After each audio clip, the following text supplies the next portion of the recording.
Hey, this is Incorruptible Massachusetts. Our mission here is to help you understand state politics.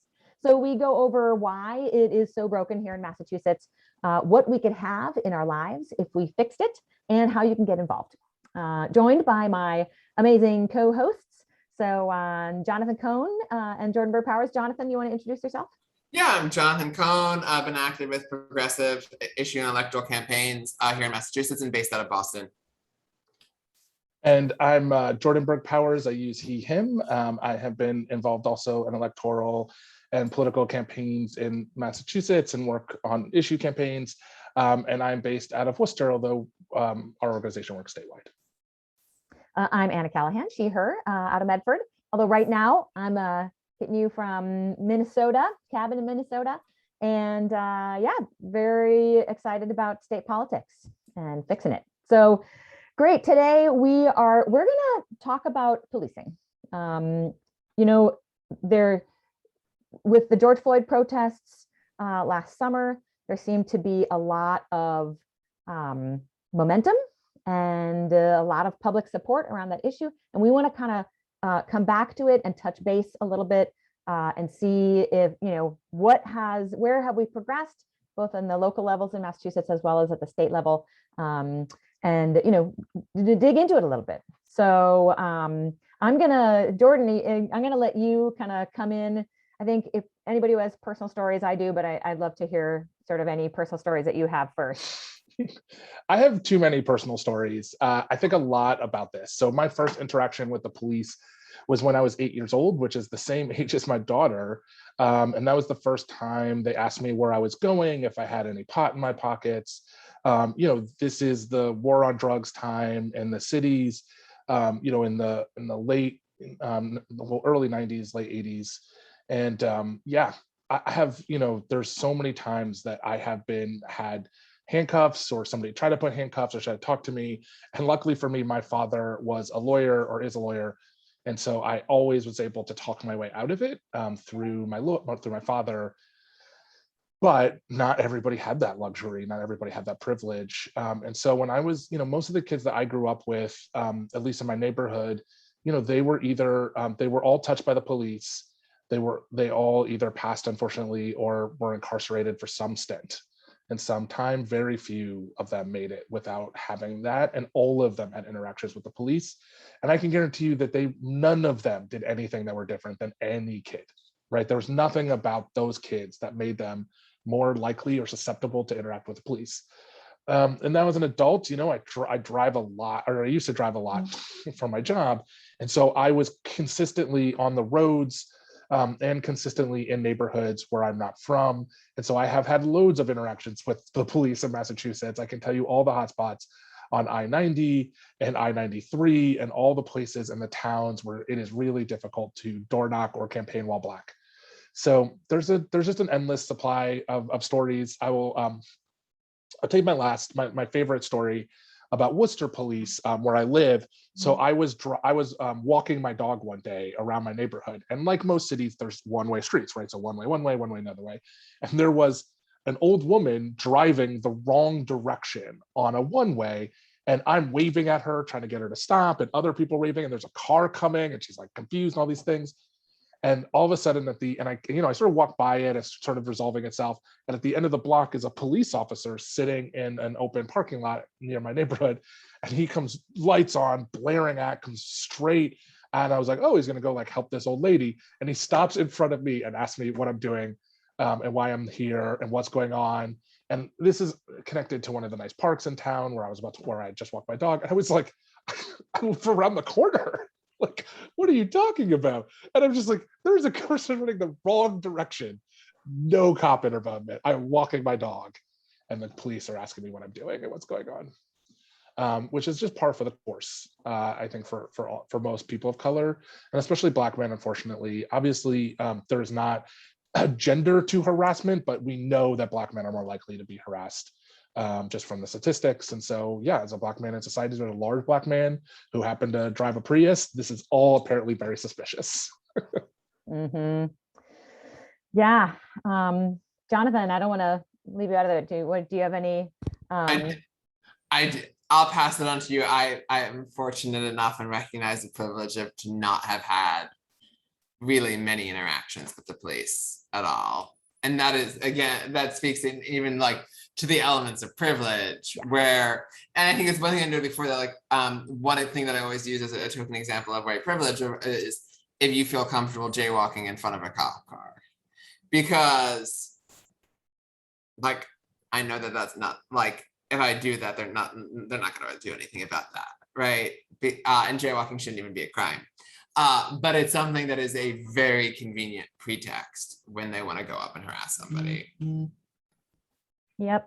I do have a couple of police interactions. As a kid, I was actually picked up by the police. I was in, and I snuck out with a friend in the middle of the night, snuck out my window, and two of us went over to a third friend's house, and his mom called the police on us. We were sitting in her front lawn. She called the police on us, and when they came, she kept her own kid at home and sent us to the police station with the police. So I spent some time in the police station. They were like, you know, grilling me on, I was alone. They separated us and I was alone, you know, getting interrogated. And they asked like what my braces wax was in my pocket, like what kind of drug it was. It was very weird. I was just like, what is going on here? You know, so there was that. And then when I was about maybe 30 or so, I was attending the Democratic National Convention in Los Angeles. I was attending the Shadow Convention that was protesting the Democratic National Convention in Los Angeles. I was not at the Democratic National Convention. So I was at the protest. I was sad to have missed the rubber bullets that got, I went off to have dinner with my college friend and missed all of the excitement, you know, typical white person being like, oh, sad to miss excitement of being shot by rubber bullets. And the very next day, I was on a bike ride that was just Critical Mass had organized a bike ride in Los Angeles. They were usually, you know, 20 people, not blocking any roads or anything. And this was about 200 people because of the DNC, and they blocked off, you know, we had an unofficial police escort. They put us underneath the 10 freeway where it was like 8 lanes across, blocked off the front, shoved everybody in the back. They arrested 71 of us, threw us in jail for a couple of days. And it was super eye-opening. I can tell long stories about being in the LA County Jail, which is supposed to be, you know, one of the worst ones in the country. Getting strip searched, all the women were strip searched twice, paraded us around in front of the, you know, male general population in the middle of the night over and over, woke us up every hour of the night, telling us it was morning. You know, and it just over and over, all the psychological bizarreness that they did was like super freaky. And I will say that as someone who didn't grow up with it, the reaction of all these like 71 people, I think 23 of whom were women, and 23 of whom were strip searched twice, and most of whom were white. Like, we talked afterwards about the fact that, you know, I would shake as soon as I saw a police car. Like, I really had a little bit of sort of PTSD. And so when we think about how people of color are treated this way their entire lives, it has an effect. It has an effect on you, like a permanent effect on you. And so I just want to raise that as somebody who like didn't really have that experience until I was an adult, and then seeing my own like reactions of fear like for months afterwards. That was really eye-opening to me. Yeah, I mean, just to that point, like, you know, it's not just something you see on TV. Like, my mom did have a conversation with me when I first could get my driver's license, not about driving. It was about how to stay calm in front of the cops. That's not like a thing you just hear, like we say. That's a real thing that happened to me when I was 14 years old. The first thing my mom told me about was like, this is what happens when you get pulled over, so that you think. And we're trained, you know, the thing that I've never understood, and I say this really sincerely, I don't understand why I have to be nicer than the police. Like, I've learned how to be very calm. I've learned how to talk to them so that they're calm, but like, I'm not armed. I'm not doing anything wrong. And even if I were doing anything wrong, I don't need to be the calm one, right? Like, it's just so surreal how vindictive, how mean, how just absolutely awful. Like, it's, you know, it is rare that you have an interaction with the police, in which they think a crime has happened. So that's the important thing, right? They'll be perfectly fine if you're like Miss Susie with a white picket fence. But if they believe that something has gone wrong, they're not treating you with humanity. They're not trying to figure out how to best situate the situation, to calm it down, to have a conversation. They're wild and mean and bullying, and just like, there's no reason to treat women who have had a First Amendment right to protest to torture them, but they do because they can, because they want to, because it's just this meanness. And that's a real core to a lot of the interactions I have and have had my whole life. It's just like a bewilderment of how I don't interact with the police and feel like I am being treated to the front end of the law. I feel like I'm being treated by lawless people who just can't give me the dignity of being human. And I remember all the police officers who were kind to me. I remember everyone. I remember them better than I remember all the times that I didn't. I remember the Black officer who pulled me over late night in Washington, D.C. and just said, "Hey, I think you're going a little fast. Not every cop's going to be as nice as me, but like, I want you to get home safe. So just like, take it easy. You seem like you're not inebriated." Like, I remember that conversation because of how jarringly wonderful it was. I remember the cop in Worcester who pulled me over when I was speeding and said like, "Hey, you're going real fast. This is a new transition area. I just want you to watch out. We're trying to keep extra careful." I remember the officer's name. Know what he looks like. Say hi to him every time I see him in Worcester. Yeah. Because it's so rare, because it's not my interaction overwhelmingly.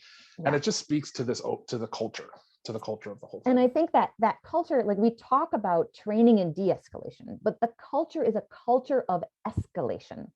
That is what they do. And you don't have to escalate it. Like, you could be de-escalating all you want, but they have been acculturated to escalate. And then sometimes it is handed down from the top. One time after, like during these months where I, really had sort of a visceral reaction to seeing cops, I did go to a protest, knowing it was going to be tough for me. I went there and I stood right near the cops. And I would talk to them and they would talk to me and everything was fine. And there came a moment when their faces became stony and they wouldn't answer my questions anymore. And I was like, I gotta get out of here. Because something had come down from above saying that they were going to change their tactics. And that was when I couldn't be there anymore. The one thing with kind of the discussions around kind of speeding and stuff like that reminded me of is growing up in kind of like upper middle class white suburbia. What I've always found fascinating is the fact that if you live in one of kind of a white affluent suburb, the most frequent times that you'll probably interact with cops is when they're hovering behind a stop sign in your development, so that they can ticket anybody who runs the stop sign. And yet people have this fondness for cops. It's like, literally, that's your only interaction with them, is them like end of budget cycle trying to get in a few extra tickets. And it really does speak to like kind of the weird hold the idea of policing has in this country, as even like in the belief that they are doing something other than what most of their job actually ends up being. Yeah, I was talking to a friend who I thought would be a defund the police person because she's lefty on all sorts of other things, but she was like, well, they feel like they can't react, they can't move anymore because of all of the pushback against them. And I was like, my car was broken into in the 90s. They did nothing. My bike was stolen. My sister's bike was stolen 3 times. They did nothing. Like, I have, and not like I've been involved, around a lot of crime, but whenever I have seen had a crime happen around me, this bike, whether it's a bike stolen or a car broken into or whatever it might be, a house being broken into, I have literally 0 times heard of anyone who has had that solved by the cops.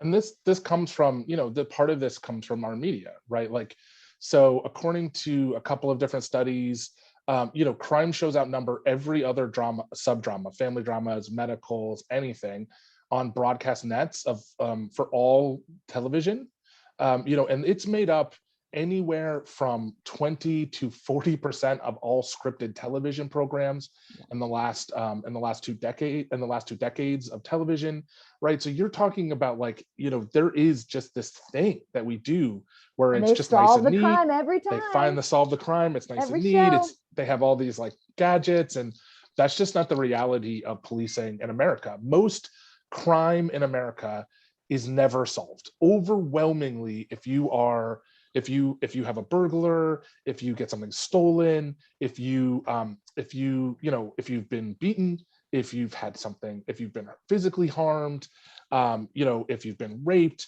there is just, statistically speaking, like not so absolutely statistics, the clearance rate, which is actually not even a solve rate. A clearance rate means that the police have sent a case to the DA. It doesn't mean the DA will prosecute it. So the clearance rates for police across this country is extraordinarily low. It never gets above, for any one crime except for murder, it's not more than a third. And that's rape is a third. Most crime is solved at 10%, 6%, which means 94% of all of that crime is not solved in any way. And little effort is honestly made around it because, and again, the idea comes from the top, since the 1980s, the money for policing is in drugs. It's not in police. The money for policing is not for solving crime. We think it is, but it's not. It's for regulating the use of drug use. It's for putting people away for drug use. It's for criminalizing people who are using drugs. That is where the money from the federal government comes to. That's where the money from the state government comes to. That is what the police do. They manage drug trade in America, and that is mostly it. And occasionally they solve a murder or two, but mostly not. And with all the sort of deregulating now of marijuana and other things, there are people who spent years in jail because of drug use. Years in jail. I mean, it is crazy. We'll do a whole other episode on incarceration, but it is crazy the way that our society functions, and especially the sheer amount of money that we pour into police forces that don't solve crimes. I know we had talked a little bit earlier about like where have things moved? The Black Lives Matter movement since 2014, the George Floyd protests, which were among the, I heard that they were the largest worldwide protests in forever. And you would think that there would be something would have changed.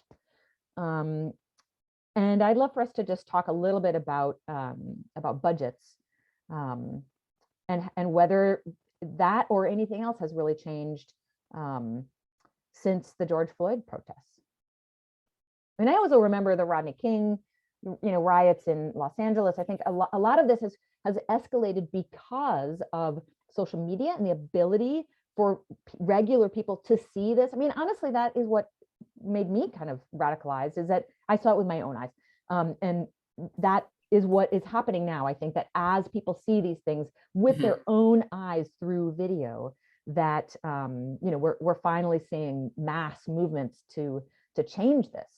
But I'd love to talk about Massachusetts and what really has changed. One, I said to quickly echo that point, that it has been fascinating in recent years about the rise of cell phone cameras, what that has done to the discussion around police and police accountability, whether even just kind of policy and media discussion, or even when it comes to actual lawsuits themselves. Especially in how, like, when we were talking about with media and like different cop shows, you also have the fact that a lot of media outlets tend to take the statements from the police as true, as like a true recounting of events, because that is what they have to go on without anything else. And rather than treating that as like one side of a story, tend to treat it as a story itself. Where when you have video footage, whether that's because of cell phone cameras, or even, although there can be some issues around with, like, there are limits to accomplish, sometimes also body camera footage, showing that maybe they're lying in cases and should be viewed as like, shouldn't be treated with the same certainty in the statements that they make. And there was a good article, I forget what outlet, recently had a piece about kind of one news outlet rethinking how they speak about police claims on stuff, so they don't just treat it as like as like by default reality. Yeah, it turns out that police have the same reason to lie as regular people, which is they have a self-interest in telling a story that benefits the things they believe. See the way that they, see the way they write about any of the famous things that we've heard about afterwards, where the police have sanitized in their public statements how the person died.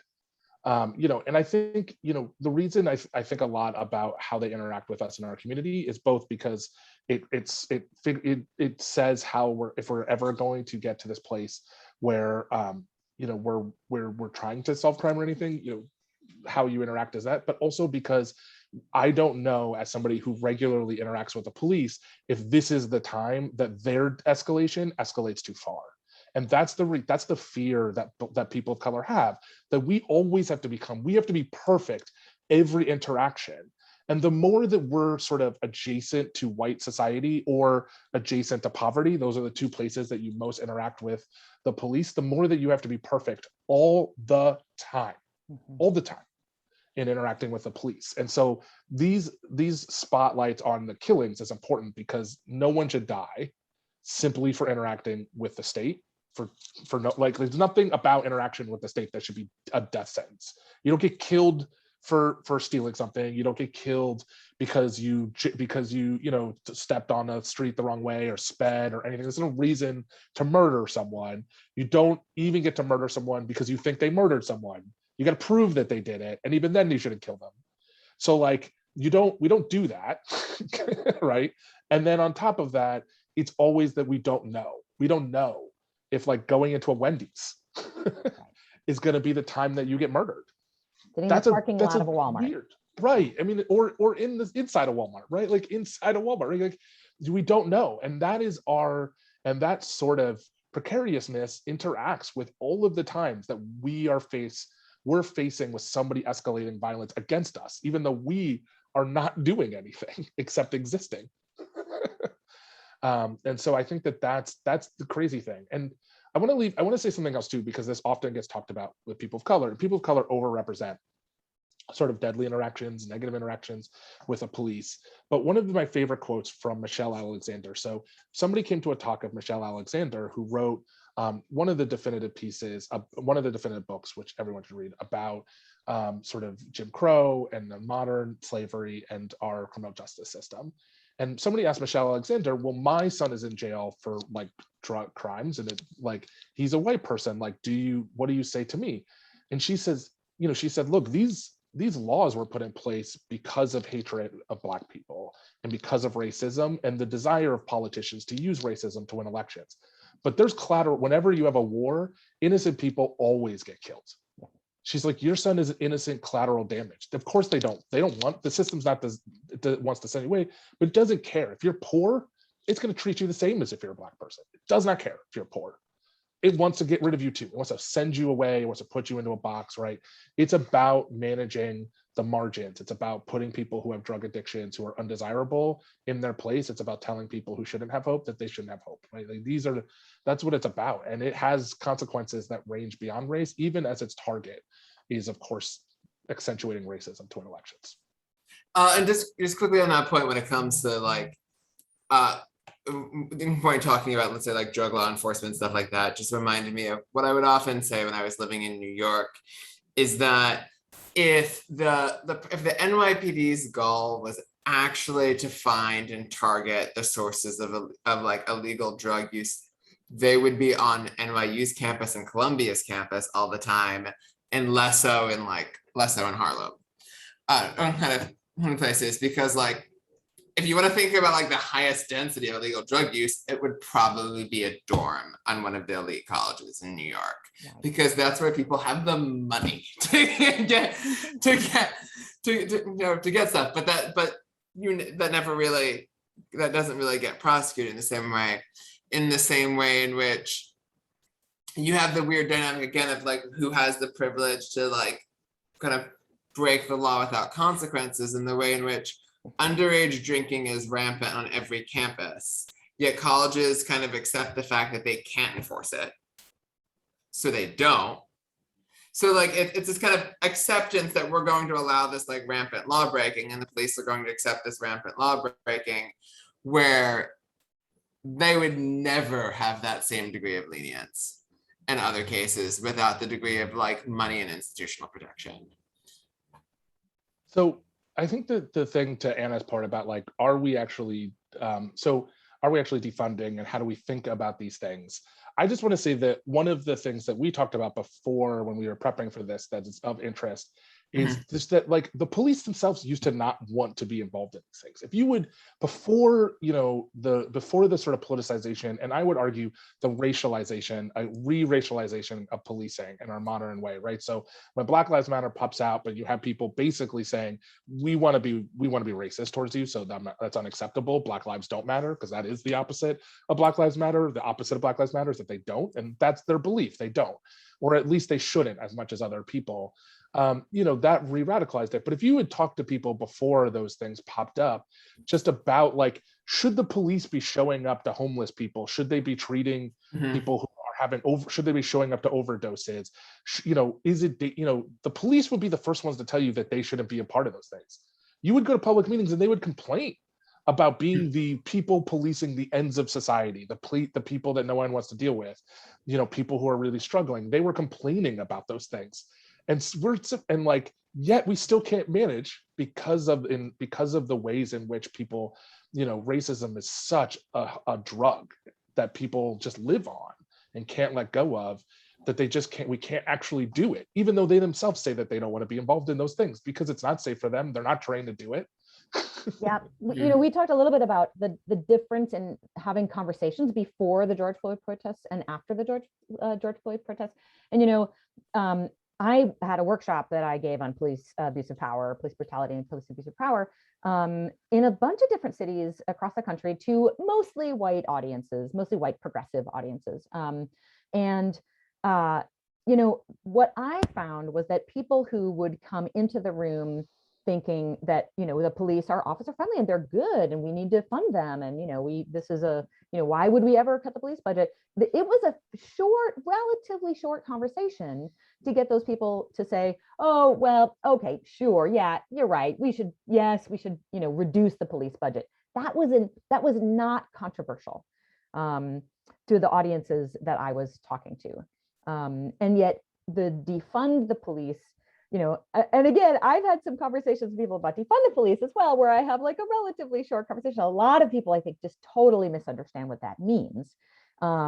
But that, Jordan, you were saying that with this new sort of re-racialization of this particular issue of the funding of the police, that it has become a more difficult conversation now than it was before. Yeah, and I mean, there's some good studies that show that people who think of themselves as progressive have actually moved on race to be better. Like that moving it into camps does have benefits that we don't think about. But it has become part of camps. It's become a part of the sort of the racialization of our politics, and really much in that lens. And then you get into this weird thing. But it shouldn't be, right? Like, it shouldn't be controversial to say that when you call 911 and there's somebody and there's a fire, that the fire truck comes or an ambulance comes, and if somebody's having a mental health, that somebody with mental health experience comes, right? One of the things I tell people all the time is, again, when we think the thing about the way we spend money, and we spend a lot of money on policing, and it's really, I can't explain to you much. It is trillions of dollars around drugs, around finding drugs, policing drugs, stopping drugs. Like, it is so much money. But you know what the most dangerous thing for a police officer to walk into? It's a domestic violence dispute. Do you know how much training they get on that? Almost nothing.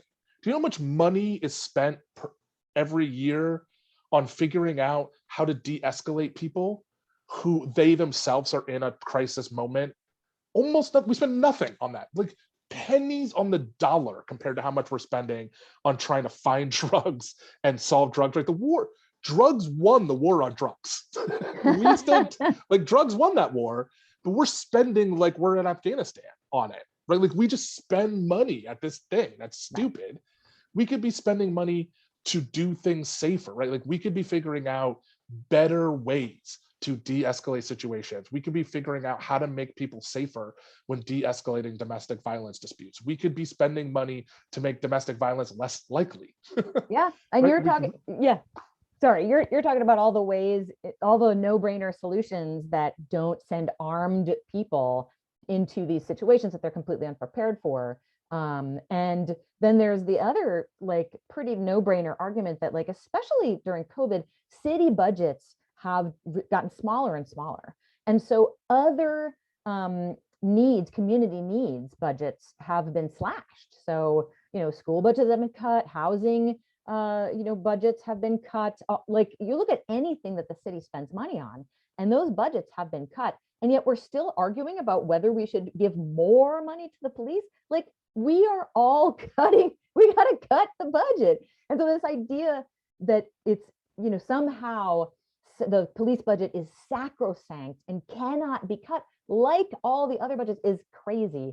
And I would say that colloquially, just anecdotally, from what I have heard, is that not a lot of police budgets have been cut, even since the George Floyd protests, even under COVID, where entire city budgets have reduced. That this has not, we have not seen a lot of progress. One thing I wanted to quickly chime in while we were discussing about diverting things that just should not have police responses away from police is that there is state legislation to start moving the ball forward on that, which is a bill from Senator Sonia Chang Diaz and Representative Lindsay Savadoza called kind of ACEs, Alternatives to Community Emergency Services, to kind of start creating like a funding program through the kind of Office of Health and Human Services for municipalities to set things up, to have kind of alternative, like kind of an alternative place to call when you have like a mental health or behavioral health crisis, or other cases where a person with a gun is simply not the best trained person to respond, and that you want somebody who has either kind of the right professional training or possibly even just a community member with some de-escalation training to come in, that everybody ends up safer when that's done.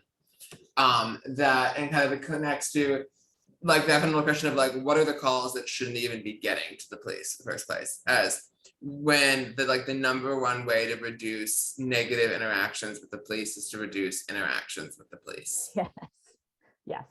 Oh man, well, I was just looking at the time. We could talk about this, I think, for a long time. Let's get a guest on the show and talk more about this, and also maybe do a totally separate one on incarceration, because I would love to talk about those things as well. I just want to end with just our call to the state house. So the state, the state did pass some laws that did some really good things around this, around trying to track some more information, around trying to hold some people accountable. But there really isn't a wholesale rethink of what we're doing with all of this money and the cities are doing. Yeah.